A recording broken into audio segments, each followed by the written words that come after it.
바다를 한번 보셨습니까? 바다의 그림입니다.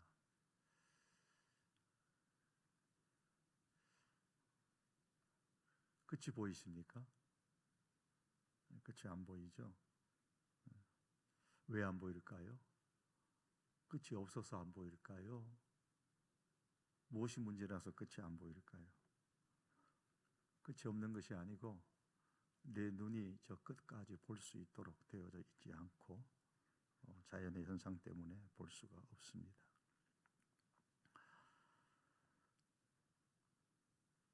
저 바다의 저 끝을 볼 수 없는 것처럼 이 세상 끝, 예수님 인자가 오시는 세상의 끝도 보지를 못합니다. 끝이 없어서가 아니고 볼 수 있는 눈이 없어서 보지를 못합니다. 오늘 본문의 말씀에 보면 18절의 말씀에 인자가 올 때에 그랬습니다. 인자가 올 때가 있다 그랬어요. 그리고 17장 26절에서 37절의 말씀 보면 마지막 시대의 영적 상황, 예수님께서 오시는 그 마지막 때가 되기 전에 이 세상의 사람들의 영적인 환경에 대하여서 말씀을 합니다. 이 말씀과 오늘 본문의 불의한 재판관과 과부의 비유는 아주 밀접한 관계가 있습니다. 17장 26절에 보면 인자의 때에도 라고 했고 17장 30절에 보면 인자가 나타나는 날이라 그랬습니다. 그리고 오늘 8절에서는 인자가 올 때에 라고 했습니다. 이 말씀이 다 서로 연결되어져 있다라는 겁니다. 17장 26절과 27절의 말씀에 나타난 노아 시대의 사람들의 영적인 상황, 즉 먹고 마시고 장가들고 시집가는 것에 대해서는 깊은 관심을 갖고 있지만은 이미 하나님께서 그 시대에 경고하신 홍수의 심판에 대해서는 전혀 무관심한 사람들, 그것이 그 시대의 영적 상황이었습니다. 또한 17장 28절과 29절에 보면 롯의 때가 나오는데 그때에 살던 사람들의 영적인 상황, 즉 먹고 마시고 사고 팔고 심고 집을 짓는 일에 대해서는 대단히 열심이었지만 이미 하나님께서 경고하신 소돔의 심판에 대해서는 완전히 무시한 채 살아가는 사람들의 그 영적인 환경, 그 상황을 오늘 본문에서는 단 한 사람의 영적인 상태를 통하여서 말씀하고 있습니다. 그것은 오늘 18장 2절의 말씀에 나타납니다. 그 말씀에 보면은 하나님을 두려워하지 않고 사람을 무시하는 한 재판장이 있는데 그랬습니다. 바로 이 한 재판장입니다. 이 사람의 영적인 상황이 노아 시대의 그 뭇사람들의 영적인 상황과 그리고 롯의 때의 뭇사람들의 영적인 상황을 이렇게 비추어주는 역할을 하고 있습니다. 동일한 영적인 상황입니다. 이렇게 세상에서 먹고 마시고 사업하고 집 짓고 집 얻고 집 사고 부동산 하고 주식하고 여기에는 대단한 관심이 있지만 하나님께서 이미 경고하신 하나님의 심판의 말씀에 대해서 하나님께서 이미 말씀하신 성경이 우리에게 끊임없이 말씀하고 있는 예수님의 재림, 예수님의 다시 오심에 대해서는 전혀 무관심하게 살아가는 영적 부패 팬데믹 상태의 세상에서 과연 성도인 우리들이 믿음을 가지고 믿음을 지키면서 살아갈 수 있을까? 이런 영적인 대공황 상태에서 예수님께서 재림하실 때에 과연 믿음을 지키고 믿음을 소유한 채 살아가는 사람들을 만날 수 있을까? 그런 사람들을 많이 봤으면 좋겠다라는 것이 오늘 본문에 나타난 예수님의 관심이요 우리들의 관심입니다. 인자가 올 때에 세상에서 믿음을 보겠느냐? 이 말씀은 내가 올 때에 이 세상에 살아가는 사람들이 믿음을 지키고 믿음을 가지고 사는 사람들을 많이 볼 수 있었으면 좋겠다라는 예수님의 그 간절한 마음을 우리는 읽어볼 수가 있습니다. 이런 영적인 부패 바이러스가 사람들의 영혼을 병들도록 전염시키는 이 영적 부패의 팬데믹과 영적인 대공황의 세상에서 사는 우리 성도들은 과연 그러면 어떻게 해야 믿음을 가지고 믿음을 지키며 살아갈 수 있을까요? 오늘 불의한 재판관의 예수님의 이 비유의 말씀을 보면서 우리는 여기에 초점을 두고 오늘 본문의 말씀을 봐야 됩니다. 본문 말씀에 의하면은 인자가 올 때가 있다는 사실을 우리는 믿고 살아야 됩니다. 노아 시대의 사람들은 하나님의 홍수 심판의 때가 있다라는 경고의 말씀을 들었음에도 불구하고 그것을 전혀 무시한 채 근시한 적 눈을 가지고 살았고, 롯의 시대의 사람들도 그렇게 살았지만 인자가 올 때가 있다는 경고의 말씀을 들은 이 시대의 우리 성도들은 그 경고의 말씀을 깊이 마음에 새기고, 아 그래, 인자가 올 때가 분명히 있어 라는 이 사실을 믿고 살아야 한다라고 우리 주님께서는 말씀하십니다. 일전에 일본의 히로시마에 가본 적이 있었습니다. 그 도시에 있었던 원자폭탄의 피해에 대한 여러 가지 자료 전시관을 봤는데 지금 기억나는 것은 거의 없습니다. 단 한 가지 기억나는 게 있다면 이겁니다. 1945년 미국이 원자폭탄을 떨어뜨리기 전에 한 달간 여러 번 일본에게 경고를 했습니다. 그 지역의 사람들에게 비행기로 날아다니며 50km 밖으로 피신하라고 계속해서 삐라를 뿌렸습니다. 경고의 메시지를 던진 겁니다. 그런데 그 당시 일본 사람들은 그런 위력이 있는 폭탄은 없다고 생각하고 미국이 단순히 겁주는 줄 알고 한 사람도 피하지 않았습니다. 결국에 8월 6일 오전에 원자폭탄이 떨어졌는데 정확히 3초 만에 30만 명이 죽었다라는 기록이 있었습니다. 경고가 있었음에도 불구하고 그 경고를 무시하고 살아가는 사람, 그 경고의 때를 생각하지 않고 근시안적인 눈을 가지고 살았던 사람들의 비참한 결과입니다. 세상 끝은 갑자기 오는 것이지만 경고 없이 오지는 않습니다. 노아 시대에도 그랬고 롯의 시대도 그랬고 마지막 때도 그렇습니다. 성경은 세상 끝에 대하여 많은 지면을 할애하여서 경고하고 있습니다. 누가복음 17장 26절에서 37절의 말씀과 오늘 본문의 비유의 말씀도 그 말씀들 중에 한 가지입니다. 누가복음 17장 35절에 보면 두 사람이 맷돌을 갑니다. 두 사람이 직장을 다닙니다. 두 사람이 사업을 합니다. 두 사람이 결혼을 하고 가정에서 오손도손 살아갑니다. 주어진 평범한 일상의 생활을 똑같이 합니다. 그런데 생각지도 않은 그날이 왔을 때, 그 끝이 왔을 때에 그 끝날에 한 사람은 데려감을 당하고 한 사람은 남는다. 한 사람은 구원을 받고 한 사람은 심판을 받는다고 했습니다. 왜 그럴까요? 이 두 사람의 차이는 어디서 오는 것일까요? 구원을 받은 사람은 역사의 끝 혹은 자기 인생의 끝이 있다는 사실을 믿고 그 끝을 보는 해안을 가지고 살았던 사람인 반면에 심판을 받은 사람은 역사의 끝 혹은 인생의 끝이 있다는 경고를 들었음에도 불구하고 그 사실을 믿지 않고 끝을 보는 해안을 갖지 못한 채 현실에만 안주하고 근시안적인 눈을 가지고 살았기 때문입니다. 사랑하는 성도 여러분, 우리에게는 과연 끝을 볼 수 있는 해안이 있습니까? 우리의 시야는 어디까지 볼 수 있습니까? 예수님께서는 귀 있는 자는 들으라고 말씀하셨는데 눈 있는 사람들은 볼 수 있기를 바랍니다. 끝을 볼 수 있기를 바랍니다. 내 인생의 끝 혹은 역사의 끝을 볼 수 있는 사람은 복 있는 사람입니다. 끝을 볼 수 있다는 그 자체가 이미 축복입니다. 여러분, 믿음을 가진 사람만이 인생의 끝 혹은 역사의 끝을 볼 수 있는 해안을 가질 수가 있습니다. 끝을 볼 수 있는 해안이 있는 사람은 인생의 끝이나 혹은 예수님께서 재림하시는 그 역사의 끝이 올 때까지 믿음을 잃지 않습니다. 세상 끝에 믿음을 보겠느냐라는 주님의 질문에 예, 인자가 올 때 세상 끝에 믿음을 볼 수 있습니다. 믿음의 사람을 볼 수 있습니다 라고 말할 것입니다. 믿음의 눈을 가지고 인생의 끝과 역사의 끝을 볼 수 있는 해안을 갖지 못한 사람은 근시안적인 눈을 가지고 노아나 롯의 때와 같이 먹고 마시고 시집가고 장가가고 집을 사고 팔고 짓고 이런 육신적인 일에 자신의 모든 열정과 관심을 쏟지만, 믿음의 눈을 가지고 개인의 인생의 끝이나 혹은 역사의 끝을 볼 수 있는 해안을 가지고 살아가는 사람은 그 끝에 희망을 걸고 오늘을 살아갑니다. 노아처럼, 사도 요한처럼 말입니다.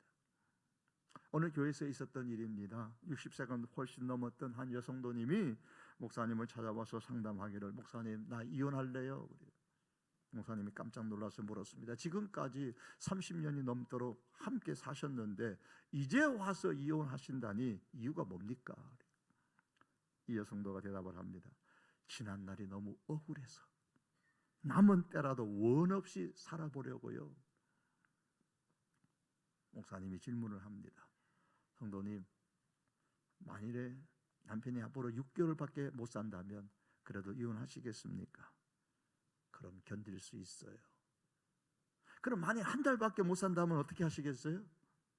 그렇다면요, 잘 해줘야겠지요.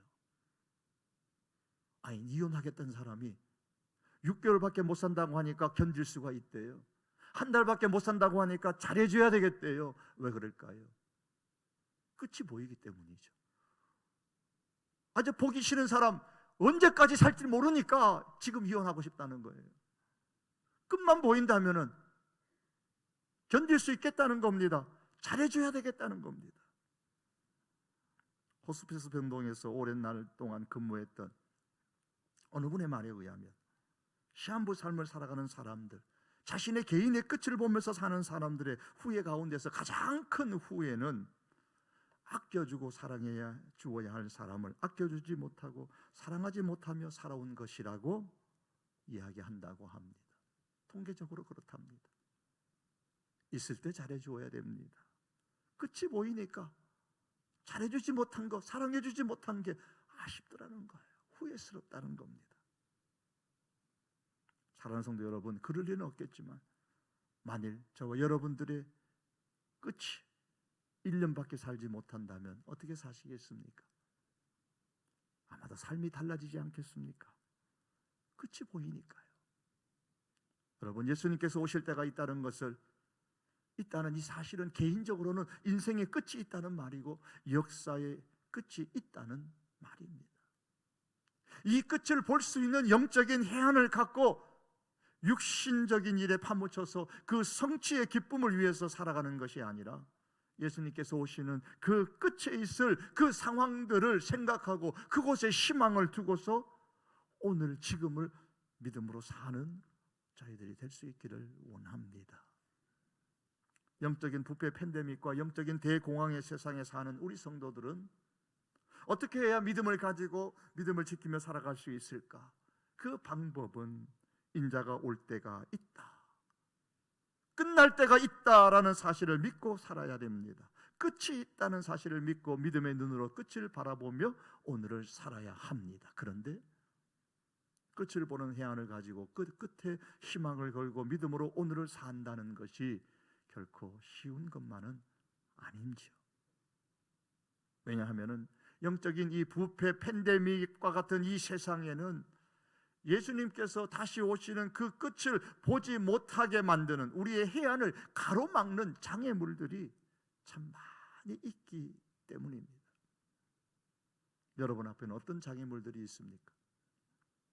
예수님은 이런 장애물들을 제거할 수 있는 비결을, 아니 이러한 장애물들을 극복할 수 있는 비결을 우리에게 가르쳐 주셨는데 그것이 오늘 본문의 말씀이기도 합니다. 1절의 말씀에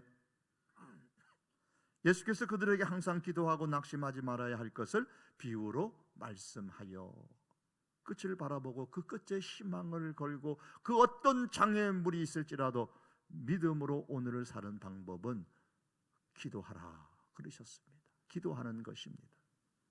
1절에서 예수님은 항상 기도하라고 하셨습니다. 항상 기도. 기도는 누구나 할 수 있지만 지속적인 기도는 믿음의 사람만이 할 수가 있습니다.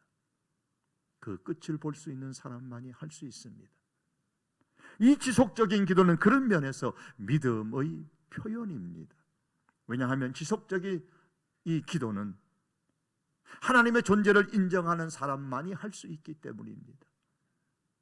억울한 일을 당한 오늘 본문에 나오는 과부가 재판장을 계속해서 찾아가고 또 찾아갔다는 말은 이 재판장의 존재를 인정했다는 뜻이기도 합니다.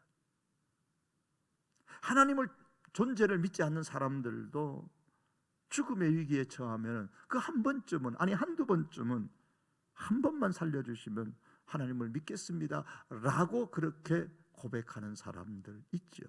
그렇게 말하는 사람들에 대해서 들어도 보셨을 것이고 보기도 하셨을 겁니다. 그러나 하나님의 존재를 인정하지 않는 사람이 어떻게 한두 번도 아니고 지속적으로 하나님께 그렇게 기도할 수가 있겠습니까? 지속적인 기도는 믿음의 사람만이 할 수가 있습니다. 그래서 지속적으로 기도한다는 것은 바로 믿음의 표현입니다. 또한 지속적인 기도가 믿음의 표현인 이유는 지속적으로 기도하는 사람은 하나님의 성품을, 좋은 성품을 인정하는 사람이기 때문입니다. 하나님의 성품은 좋다, 선하시다, 인자하시다 라는 사실을 믿기 때문에, 인정하기 때문에 지속적으로 기도할 수 있는 겁니다. 재판장은 그 성품이 지극히 이기적이고 불신앙적인 사람입니다. 자기만 아는 사람입니다. 자기밖에 모르는 사람입니다. 그럼에도 과부의 원한을 풀어주는 이유는 5절에 보시면 이 과부가 재판장을 번거롭게 하는 것 때문이었습니다. 그 원한을 풀어주지 않으면 늘 와서 재판장인 자기를 괴롭게 할 것이라고 생각했기 때문입니다. 귀찮게 할 것이라고 여겼기 때문입니다. 다시 말해서 원한을 풀어준 이유가 지극히 이기적이라는 겁니다. 자기 자신이 과부로부터 더 이상 어떠한 괴로움도 피해도 받지 않겠다는 이유로 그 원한을 풀어주는 것입니다. 성품이 아주 좋지 못합니다. 그러나 하나님의 성품은 이 재판장과 전혀 다릅니다. 7절 하반절에 보면 오히려 하나님은 우리들이 하나님을 찾아와서 기도하는 것을 즐거워하시고 기뻐하십니다. 참지 아니하시고 우리의 기도에 응답하시기를 원하시는 분이십니다. 이러한 하나님의 성품을 인정하고 믿기 때문에 지속적으로 기도하는 겁니다. 그러므로 지속적인 기도는 믿음의 표현인 것입니다. 더 나아가 지속적인 기도가 믿음의 표현인 이유는 지속적으로 기도하는 사람은 하나님의 능력을 인정하는 사람이기 때문입니다. 과부가요, 재판장의 사람됨이 좋지 못하다는 것은 알았지만 그럼에도 계속해서 재판장을 찾아간 것은 그에게는, 그 재판장에게는 자기의 억울함을 풀어줄 능력이 있다는 것을 인정했기 때문입니다. 다른 사람 찾아가면 안 되고 저 재판장 찾아가면 내 억울함을 풀어줄 수 있다는 사실을 인정했기 때문에 귀찮아함에도 불구하고 계속해서 찾아가고 또 찾아갔던 겁니다. 지속적으로 하나님께 기도한다는 것은 하나님께는 나의 어려운 문제를 해결해 줄 수 있는 능력이 있다는 것을 인정하기 때문에 그렇게 하는 것입니다. 그 누가 하나님은 내 문제를 해결할 수 있는 능력이 전혀 없다고 여길 때에 우리가 어떻게 하나님 앞에 나아가서 지속적으로 기도할 수가 있겠습니까? 지속적인 기도는 믿음의 표현입니다. 종교개혁자인 칼빈은 이 시대를 살고 있는 사람들 중에 믿음이 있다는 것을 실천적으로 보여줄 수 있는 것이 무엇인가? 믿음이 있다는 것을 실천적으로 삶에서 보여줄 수 있는 것이 무엇인가? 라고 스스로 물으면서 자기 자신이 대답하기를 기도다 그랬습니다. 내 안에 살아있는 믿음이 있다면 어떤 일이 벌어질까? 칼빈은 기도가 저절로 터져 나오게 된다 그렇게 말했습니다. 기도란 살아있는 믿음의 표현입니다. 그래서 그는 믿음에 대한 최상의 실천은 바로 기도다 그렇게 이야기를 했습니다. 그렇습니다. 지속적으로 기도하는 사람은 하나님의 존재와 하나님의 성품과 하나님의 능력을 믿는 사람입니다. 그렇기 때문에 기도하는 거예요. 믿음의 사람이란 어려운 일을 당하지 않는 사람이 아니라 어려운 일을 당할 때에 지속적으로 기도하는 사람입니다. 그러므로 사랑하는 성도 여러분, 예수님께서 재림하시는 그 끝을 바라보고 그 끝에 희망을 걸고 우리가 살아가십시다. 비록 중간에 장애물이 있어서 어려움을 겪을지라도 지속적으로 항상 기도함으로 말미암아 믿음으로 오늘을 살아가는 능력을 키울 수 있는 우리들이 될 수 있기를 바랍니다. 끝을 바라보고 그 끝에 희망을 걸고 그 어떤 장애물이 있을지라도 믿음으로 오늘을 살아가는 방법은 기도하는 것이라고 오늘 주님께서 말씀하셨는데, 기도하되 먼저는 지속적으로 항상 기도하라고 말씀하셨습니다. 그리고 두 번째는 낙심하지 말고 기도하라고 하셨습니다. 1절에 보면 항상 기도하고 낙심하지 말아야 할 것을 그랬죠. 왜 이런 말씀을 하셨을까요? 우리가 살아가는 세상은 낙심하기 딱 좋은 곳이기 때문입니다. 세상이 너무 울퉁불퉁해요. 마치 제멋대로 찌그러진 깡통과 같아요. 그래서 내 계획대로 쉽게 진행되는 것이 없어요. 그러다 보니 낙심하기가 너무 쉽습니다. 야고보서 4장 13절과 14절에 보면 이런 말씀이 나옵니다. 들으라, 너희 중에 말하기를 오늘이나 내일이나 우리가 어떤 도시에 가서 거기서 1년을 머물며 장사하여 이익을 보리라 하는 자들아, 내일을 너희가 알지 못하는도다. 너희 생명이 무엇이냐? 너희는 잠깐 보이다가 없어지는 안개니라. 계획을 세웠습니다. 오늘은 이 도시에 가고 내일은 저 도시에 가서 1년 동안 머물면서 사업을 해가지고 내가 돈을 많이 벌겠다. 부푼 기대를 가지고 계획을 그렇게 세웠습니다. 그런데 세상이라는 것이 너무 울퉁불퉁해요. 그러다 보니 발을 헛디디고 손에 들고 있던 이 계획의 그릇이 그만 땅에 떨어지고 말았습니다.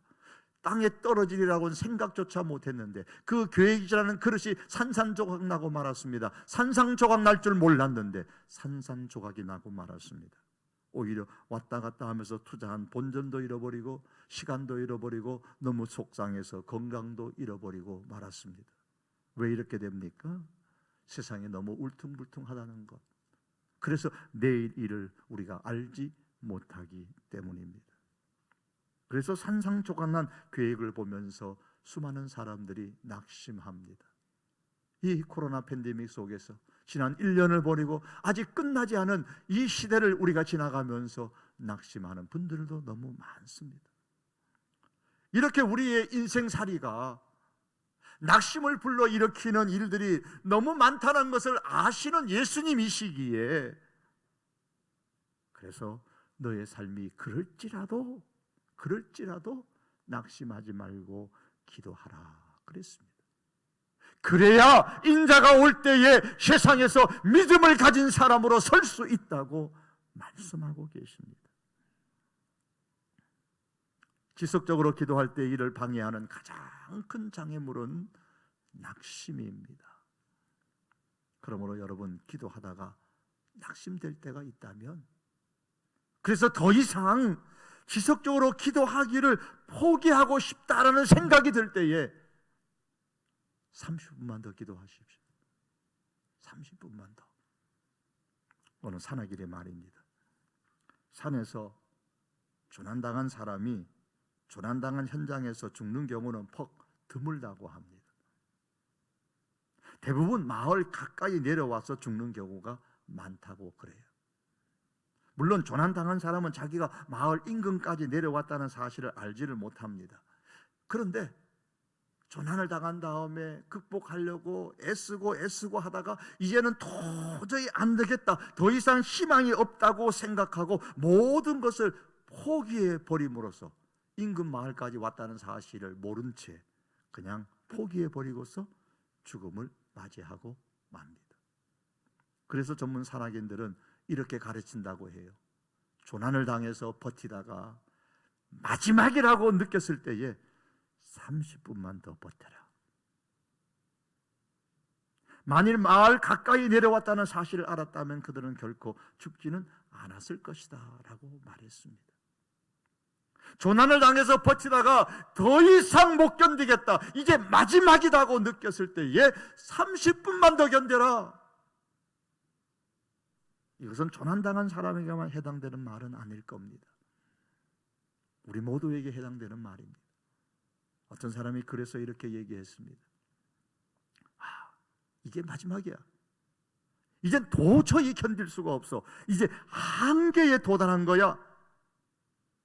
내가 지금까지 이렇게 마지막이라고 느꼈던 순간을 수없이 내가 많이 경험해 왔습니다. 그런데 지금까지 존재하고 있습니다.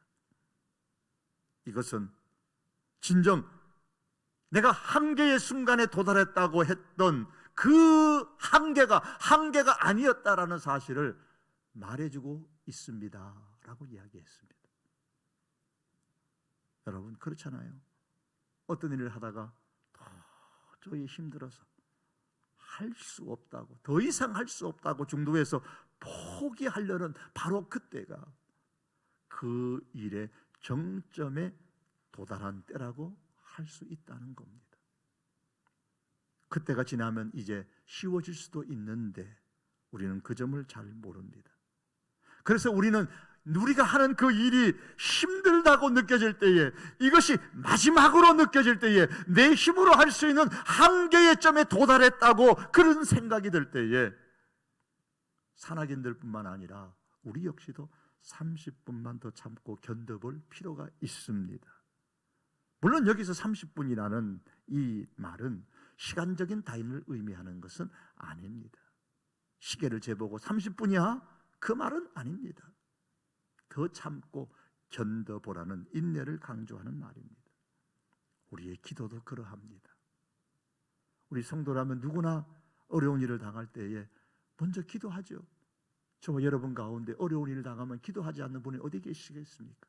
다 기도합니다. 어려운 일을 당할 때 다 기도하는 것처럼 기도를 시작해 놓고 중간에 낙심하지 않는 사람도 아마 드물 겁니다.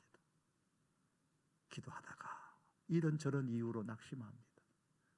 기도했는데 응답은 언제 될런지 까마득해 보이고, 환경은 바뀌지 않고 외부적인 요인이나 내 자신의 요인이나 여러 가지 이유 때문에 이제 기도 더 못하겠다, 낙심할 때가 있잖아요. 이번의 기도가 내가 마지막 기도다라고 느낄 때에, 그때에 낙심하지 말고 30분만 더 참고 지속적으로 기도하십시오. 오늘 예수님께서 항상 기도하고 낙심하지 말아야 한다라고 했을 때에, 그 낙심하지 말라는 것은, 낙심하지 말고 기도하라는 것은 바로 이 말입니다. 지속적인 기도를 방해하는 가장 큰 장애물은 낙심입니다. 기도하시다가 낙심될 때 30분만 더 기도하십시오. 예수님께서 재림하시는 세상의 끝을 우리가 바라보고 사십시다. 내 인생의 끝이 있다는 것을 알고 그 끝을 바라보면서 우리가 기도하십시다. 기도하시되 지속적으로 기도하십시오. 낙심하지 말고 기도하십시오. 기도하다가 낙심되면 30분만 더 기도하십시오. 그리고 끝을 볼 수 있는 그 믿음의 해안을 달라고 우리 하나님께 기도할 수 있기를 바랍니다. 하나님의 존재를 인정하시고, 하나님의 좋은 성품을 인정하시고, 우리에게 충분히 주실 수 있는 능력이 하나님께 있다는 이 하나님의 능력을 인정하시고, 낙심하지 말고 끝까지 기도하는 저희들이 될 수 있기를 바랍니다. 그 사람만이 예수님 오실 그날에 믿음으로 굳게 설 수 있는 사람입니다. 말씀을 맺기를 원합니다. 지속적인 기도, 낙심하지 않는 기도는 하나님을 두려워하지 않고 사람을 무시하고 정의를 마치 지푸라기처럼 여기는 불의한 재판관과 같은 이 영적 부패 팬데믹 상황, 이 세상 속에서도 영적 수렁에 우리가 빠지지 않고 살 수 있는 믿음의 해안을 제공해 줍니다. 그러므로 우리는 끝을 바라보면서 그 끝에 희망을 두고서 지속적으로 기도하십시다. 지속적인 이 기도는 믿음의 표현입니다. 또한 낙심하지 말고 우리가 기도하십시다. 기도하다가 낙심될 수는 있지만 낙심될 때는 그때 30분만 더 지속적으로 기도하십시다. 용기를 내어 좀 더 기도하십시다. 이렇게 지속적으로 기도하시고 낙심하지 아니하고 기도함으로 통해서 예수님의 재림을 볼 수 있는 믿음의 해안을 우리 모두 다 가지고 내일을 믿음으로 계획하고 오늘을 믿음으로 실천하며 살아갈 수 있는 하나님의 사람들이 다 될 수 있기를 주님의 이름으로 축복합니다. 기도하시겠습니다.